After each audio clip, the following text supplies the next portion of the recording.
Tati, tudo bem? Tudo bem, e você? Como está? Tudo bem também. Oi, pessoal, tudo bem com vocês? Oi, gente, tudo bem com vocês? No vídeo de hoje, nós vamos compartilhar com vocês a história da Tati, que aos 22 anos descobriu o lúpus e até hoje trava essa batalha aí, né, com um inimigo inseparável.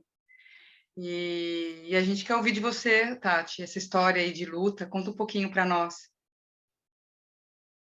Claro, vamos lá. O meu nome é Tati, eu tenho 44 anos. Desde os meus 22 anos de idade, eu convivo aí com o lúpus e todas as consequências que ele trouxe para a minha vida. A descoberta foi bem difícil, porque hoje em dia, muita gente já escutou falar de lúpus. Ele já não é uma doença tão desconhecida assim. Mas lá atrás, no ano de 2000, nem eu, nem minha família, ninguém nunca tínhamos ouvido falar sequer de lúpus. E aí, como é que ele foi descoberto? Né? Foi de uma forma muito inusitada. Eu, num dia, do nada, acordei com a minha perna muito inchada, como se fosse mesmo assim uma elefantíase. Ela estava cor de vinho, muito quente, e eu olhei aquela perna, imagina, 22 anos, até então eu era uma moça que tinha uma vida normal, trabalhava desde os meus 13 anos, fazia uma faculdade, estava terminando a faculdade de administração, Cheia de e de saúde, repente, né? cheia de saúde, nunca tinha tido nenhuma internação, nada disso. E apareceu De repente, doía ou não? Era só mudou, só tava muita dor, muita dor. muita dor. Uma dor assim que eu não sei descrever, uma dor que a perna não se movia. Tanto que Nossa. depois eu fiquei 6 meses sem colocar o pé no chão. Porque, na verdade, o que eu estava tendo ali? Quando eu fui para o hospital, minha família batendo cabeça, a gente não imaginava o que estava acontecendo com aquela perna. Quando a gente chega no hospital, você teve uma trombose venosa profunda, na principal veia da virilha, e por isso pegou a perna esquerda toda. E Nossa. aí foi um susto, né? Foi um susto gigante, porque a gente nunca tinha ouvido falar de lúpus, mas também não tinha ouvido falar muito de trombose. Trombose era uma coisa muito fora da nossa realidade, muito distante mesmo. Enfim, aí E os os médicos recursos começaram também eram diferentes naquela época, né, Tati? muito, muito. Nós estamos falando aí de 22 anos atrás. E aos 22 anos, você acordar de repente, né, com um problema de saúde tão importante, tão sério, né? Eu imagino como que ficou aí a cabeça da família, sua, enfim. Foi desesperador, porque foi literalmente da noite para o dia. Eu dormi saudável e acordei com uma perna gigante, que não se movia, que doía absurdamente, e que, sabe, que eu olhei e falei, não faço ideia. E o que passava na sua Então, cabeça? Você achou o quê? Que ia, sei lá, perder a perna? O que você pensava, assim, com 22 anos e se vendo nessa situação? cheguei a pensar sobre perder a perna, cheguei a pensar que eu não ia, eu podia até continuar com ela, mas não ia conseguir mais andar, porque eu fiquei 6 meses sem colocar o pé no chão, né? Era Nossa. muita dor, muita limitação, foi muito complicado. E você descobrir isso assim no auge, eu descobri isso no auge da minha vida. Eu namorava, eu estava terminando uma faculdade de administração, eu trabalhava no início de carreira. Então, assim, no auge, 22 anos Nossa. é quando tudo está começando, né? Foi muito complicado. E Tati, fala uma coisa pra gente. Você ficou 6 meses sem colocar o pé no chão, né? E, enfim, até então, nesse período, você já tinha descoberto o que tinha acontecido com você? Você já estava sabendo o que tinha acontecido com o seu corpo? Por que essa situação estava, né, tava ocorrendo? Essa trombose?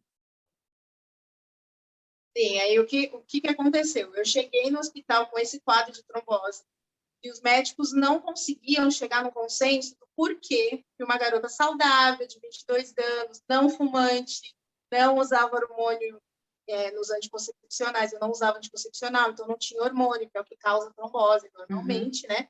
Em mulheres nessa faixa etária.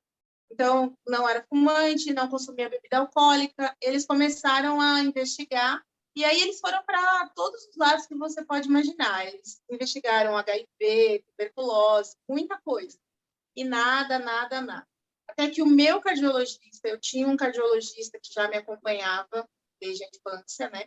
Eu sempre tive um probleminha no coração, um desvio de uma válvula. Uhum. E depois eu fui descobrir que tudo era por conta do lúpus, mas até então a minha mãe não sabia, né? Nossa. E aí tudo por conta do lúpus. E aí o meu médico, cardiologista, por telefone falou para minha mãe: olha, esses médicos já procuraram alguma coisa sobre lúpus? Fizeram algum exame de lúpus? Aí minha mãe falou: mas o que é lúpus? A gente nunca tinha ouvido falar. Nunca tínhamos ouvido falar. E aí ela passou isso para os médicos do hospital onde eu estava internada, já tomando anticoagulante para a perna, mas ali, sem poder me mover, aquela situação toda. E aí eles foram e fizeram, porque o lúpus ele não é diagnosticado por apenas um exame. E aí começou a investigação para saber se eu tinha o lúpus. E é isso que eu ia te perguntar. O lúpus, eu ia perguntar isso. Se o lúpus ele era descoberto através de exame de imagem, exame de sangue, mas você está me falando que é uma bateria de exames, então, né? Então, são exames complementares que vão aí levando a um fechamento de diagnóstico. Exatamente, são exames de sangue. O principal deles se chama anticoagulante lúpico, mas tem que ter vários resultados positivos para um médico chegar e falar: você tem lúpus. Existe também um outro exame importante que se chama FAM, e aí tem que dar o FAM positivo, o anticoagulante lúpico positivo, algumas proteínas alteradas para o médico fazer ali todo um conjunto de exames positivos para falar que a pessoa tem lúpus. Esses são os de sangue? Sim, todos de sangue. Todos os exames para você descobrir se tem lúpus são de sangue. Ah, tá. Não tem nenhum exame de imagem que se complementa nessa condição, tá? E nem assim, nenhuma história clínica, como, por exemplo, você falou que tinha a questão do coração. Era um fator isolado até então. Só depois do lúpus que eles foram associar, né, isso à questão do coração. Exatamente. Só depois do diagnóstico é que eles foram associando esse problema do coração, um problema que eu tinha na articulação do joelho, um sarampo que eu tive muito mais agressivo que o normal, e tudo que eu tive. Entendi. Eu pergunto porque, assim, não quer dizer que uma pessoa que tem um problema no coração, pode ser um lúpus, né? Não. Por isso que eu estou querendo deixar claro aqui, que, assim, foram situações que depois os médicos foram entendendo que várias outras condições que você apresentava, né, no decorrer da vida, tinham a ver com essa situação da doença autoimune. Exatamente. E quando você pergunta para mim se tem alguma coisa, algum histórico, né, eu não sei se você quis dizer sobre o histórico familiar, isso ainda é um mistério para os médicos. Isso era uma pergunta também interessante que eu ia fazer, se tinha essa questão da hereditariedade. Então, essa questão da hereditariedade, até hoje, é um mistério para os médicos. Quando você senta no consultório e pergunta para o médico: o lúpus, ele é hereditário? Ele fala: pode ser que sim, pode ser que não. Nossa, é engraçado ouvir isso ainda hoje, né? Porque hoje em dia, já com toda, né, essa evolução, né? Sim. Olha que incrível. Porque o que eles dizem? Que o lúpus é uma doença. O que é fechado? É uma doença autoimune, mas como é que ele aparece? Normalmente em mulheres e quase sempre quando ela está na idade fértil. Por isso estourou quando eu estava com uns 22 anos, na melhor fase. Mas assim, ele já estava ali. Ele se manifestou nessa fase da vida, mas ele já estava ali, né? Exatamente. Então, provavelmente a pessoa já nasce com essa condição, né? Provavelmente. Não é nenhum fator externo. Certo. A certeza é que tem é que é uma coisa que já nasce. Mas se você tem porque alguém da sua família tem, ou por que você nasceu com o lúpus, até hoje essa parte é um mistério, é um grande mistério. E na sua família você é a primeira pessoa que apresentou? Eu sou a primeira pessoa que apresentei. Só que a minha mãe é adotiva, não sabe nada sobre a árvore genealógica dela. Então fica essa dúvida. Tá. Se alguém Entendi, da família da minha mãe tem, a gente não sabe. A entendi, família do meu pai, ninguém. Foi realmente a primeira, a premiada.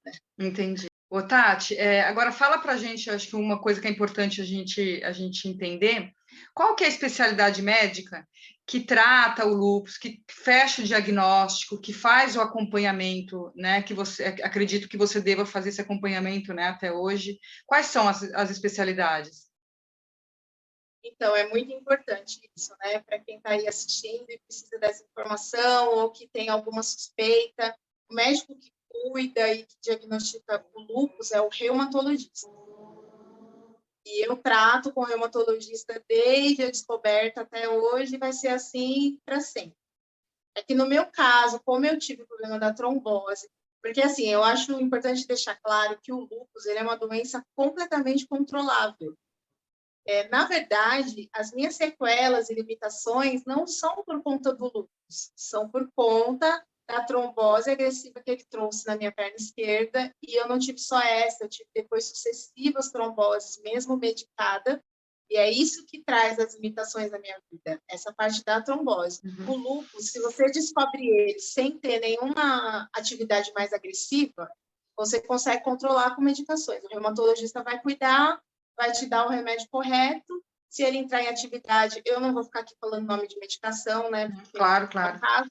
Mas Uhum. se ele, o remédio para controle é um e o remédio para quando ele entra em atividade é outro. Mas de qualquer forma você consegue viver bem com ele. A minha questão é mais a da trombose mesmo. Por quê? Porque o lúpus ele me trouxe junto uma síndrome. E essa síndrome é o que causou as tromboses. Então, eu vou dizer assim, se eu não tivesse essa síndrome e essas tromboses, eu teria uma vida completamente normal, controlando, cuidando com o reumatologista. Mas como eu tive as tromboses, então aí vieram as limitações. E o médico que cuida de trombose é o vascular, que eu cuido até hoje. E o médico que controla a minha questão sanguínea, para o meu sangue ficar fino, para eu não ter novas tromboses, é o hematologista. Ô, Tati, e essa síndrome? Primeiro me fala o nome dela, né? E me fala uma coisa, todo mundo que tem lúpus tem essa síndrome, e todo mundo que tem lúpus também vai ter, vão ter tromboses recorrentes na vida? Você ainda tem trombose? Olha, se eu não tomar o meu remédio que afina o sangue, ou se mesmo tomando o meu sangue engrossar, sim, eu faço trombose com muita facilidade por conta dessa síndrome. Ela se chama SAF, Síndrome do Anticorpo Fosfolípido. E não é todo mundo que tem lúpus que tem essa síndrome. Na verdade, é uma parcela pequena de pessoas que diagnosticam o lúpus que tem essa síndrome.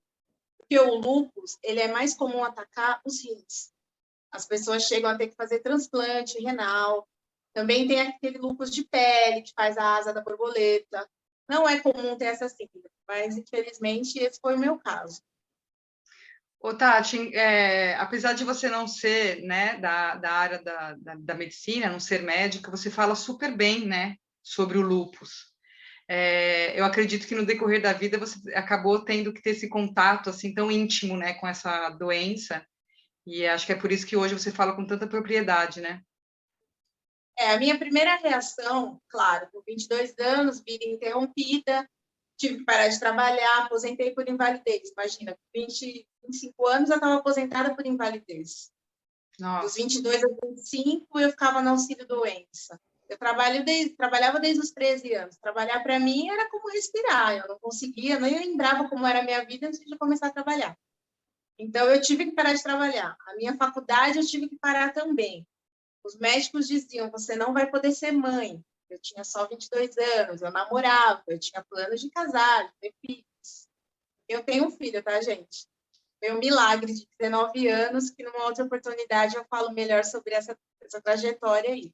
Mas eu tive o meu filho sim. Mas, enfim, 22 anos eu não sabia que ia conseguir ter o meu filho. Então, assim, o primeiro é a negação, a revolta, não, eu quero trabalhar. Como assim eu não vou andar durante 6 meses? Como assim eu vou depender do meu pai, do meu namorado para me locomover dentro da minha casa, uma pessoa independente? Então, assim, primeiro foi a negação. Depois que passou, eu pensei assim, bom, eu tenho essa doença autoimune dentro de mim. Então, assim, para eu batalhar com ela da melhor forma, eu tenho que conhecer ela tão bem quanto ela me conhece. Então, eu comecei a estudar, e até hoje eu não paro. Até hoje. Só que é aquilo, eu estudo muito sobre o lúpus, mas é como eu digo, meu problema maior são as tromboses e a síndrome. Então, eu estudo muito sobre isso também. Por isso eu falo assim com essa certa propriedade, porque eu estou sempre buscando saber, porque eu tenho que conhecer o meu organismo, eu tenho que entender os sinais que ele me dá, eu tenho que tentar chegar antes da atividade lúdica. Então, eu estou sempre de olho, sempre estudando, sempre prestando muita atenção. Nossa, e eu acho que foi a melhor coisa que você fez, né? Porque eu acho que é aquela história da gente conhecer o inimigo, né? Então, quanto mais você entender da doença, quanto mais você entender do processo dela dentro de você, melhor você vai conseguir lidar com isso, né? E a cabeça, como é que ficou? O psicológico, né? Você ter que aceitar toda essa condição quando você ainda estava amadurecendo para a vida, né? Porque 22 anos a gente ainda não é uma pessoa tão madura para entender essas limitações, né? E eu acredito que você deva ter feito algum apoio psicológico, deve ter feito algum tipo de intervenção, terapia. Eu brinco que eu já nasci velha. Eu, com 22 anos, eu sou uma pessoa assim, eu falo que eu tenho um espírito velha. Vai ver que é porque eu já tinha que estar preparada para tudo isso, né? Mas, de qualquer forma, eu era uma menina de 22 anos, cheia de sonhos, né, de anseios. Foi muito complicado. Eu realmente precisei de muito apoio. Mas, assim, por incrível que pareça, nessa época da descoberta, eu não fiz terapia. O meu apoio foi familiar mesmo. Minha família Olha, isso é é muito importante, né? querida. Eu acho que é importante colocar aqui mesmo, né, que a família é um apoio muito importante, né, nesse momento. Apesar de que eu imagino que a sua mãe deva ter ficado super abalada, né, porque também a família sofre junto, não deve ter sido fácil para ela também, enfim, descobrir, né, nessa idade tão jovem que você tinha essa questão. E eu imagino que para ela deva ter sido também um sofrimento. Ela também não precisou de apoio psicológico, vocês se uniram ali em família e todo mundo junto foi se ajudando, e aí foram enfim, aceitando e aprendendo a lidar e tocando a vida. Na verdade, mãe sempre se desespera mais do que até mesmo a gente que está ali com problema de saúde. Eu tenho 2 irmãos caçulas, então, assim, eu sou a mais velha, eu sempre fui ali o apoio da minha mãe, e, de repente, eu caí, né? Eu estava mais em hospital do que na minha casa. Mas, realmente, foi a família mesmo. A gente se uniu e não buscamos. Eu acho que foi errado. A minha mãe, na época, tanto eu quanto ela, precisávamos de um apoio psicológico, mas ali era tanta, sabe, era tanta informação, cada consulta que a gente ia no reumatologista era tanta novidade, tanta informação, tanto exame que a gente não conseguia. Era aquele foco mesmo ali na sobrevivência, entender o que estava acontecendo e meio que, sabe, atropelando, assim, como uma avalanche. Mas o correto, se eu puder dar um conselho para quem está assistindo, procure um apoio psicológico desde o início, é muito importante. Ô, Tati, e a partir de que fase, né? Porque nesse momento você já estava indo para o hospital, voltando, indo, né? Pelo que você falou, você ficou um período nessas idas e vindas de hospitais. Em que momento que você acha que estabilizou e que a partir dali você começou a tocar a vida só fazendo tratamento, acompanhamento, enfim, se cuidando aí, mas tocando a vida? Sim. Olha, a descoberta foi em 2000. Eu considero que eu estabilizei e realmente pude voltar a trabalhar, voltar a pegar a minha vida nas mãos em 2012. Então, foram 12 anos. Só que, assim, isso não quer dizer que isso vai acontecer com todo mundo, mas como eu expliquei, eu tive muitos episódios de trombose no meio do caminho, eu tive uma embolia pulmonar, uma trombose de veia cava, a gestação do meu filho foi muito difícil, vários fatores. E aí, em 2012, por eu tomar o anticoagulante, um remédio para deixar meu sangue fino, eu tive cistos comuns que quase toda mulher tem, cistos de ovários, Mas por eu tomar essa medicação, um desses cistos se tornaram hemorrágicos e em 2012 rompeu. E aí eu tive uma internação complicada, de mais ou menos uns 60 dias, onde eu tinha que retirar os 2 ovários. Foi meu último desafio, espero que tenha sido o último mesmo. Eu fiquei bastante tempo internada, mas conseguiram, foi retirado os 2 ovários. E de lá para cá, do início de 2013 para cá, eu considero que deu uma boa estabilizada. Porque eu não fiquei mais internada, né? Então, só o fato de não ter mais ficado internada para mim já é uma super vitória. Então, você ficou mais de 10 anos nessa luta aí para depois ficar só acompanhando. E hoje, 12 anos. E hoje o acompanhamento, né? Esse acompanhamento que você faz, como que assim, é muito difícil, é muito complicado, é só medicação, você tem que estar sempre na consulta, como que é esse acompanhamento? Eu tenho uma vida bastante regrada, tenho consultas com hematologista, com vascular, com reumatologista, tenho que fazer o exame que controla a minha coagulação, eu faço mensalmente, e tomar cuidados, né? Procurar não me cortar, procurar não ter batidas no corpo, não beber, eu nunca fumei. É uma vida mais regrada, mas eu considero que bem mais tranquilo do que era antes. E tomo minhas medicações, tanto o remédio de base do lúpus, quanto essa medicação anticoagulante, eu vou tomar para sempre. Então, Tati, para a gente fazer um encerramento, né, desse nosso bate-papo, super, super importante, interessante, fala um pouquinho para quem está assistindo a gente, que de repente seja uma pessoa jovem, como você descobriu, seja uma pessoa numa idade mais avançada, que está com esse diagnóstico recente e está se sentindo aí perdido, enfim. O que você falaria, né, para essa pessoa? E deixa um recado aí para a gente. Sim, claro. Olha, primeiro eu queria dizer que eu espero que se eu conseguir ajudar uma pessoa que estiver assistindo esse vídeo, sabe, que estiver com algum tipo de doença autoimune, não tem só o lúpus, todas as doenças autoimunes assustam, mas eu queria deixar a mensagem seguinte, de que no começo é sempre difícil, a gente assusta muito, quando a gente vê as limitações, a gente pensa, por que comigo? Meu Deus, a minha vida acabou. Então, eu hoje diria para a Tati, lá atrás de 22 anos, que calma, sabe? As coisas têm como dar certo, você se cuidando, você tem como retomar sua vida lá na frente, ou até mesmo em outros casos, para outras pessoas, elas consigam retomar muito antes. Não se assustem com esses 12 anos. Esse foi a minha história. Mas a sua pode ser muito mais rápida. Você pode não ter uma trombose no caminho.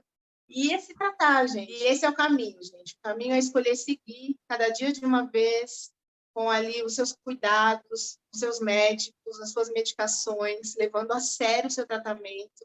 E você vai chegar ali naquela parte que você vai falar, ufa, estabilizei. Tati, não foi fácil, né?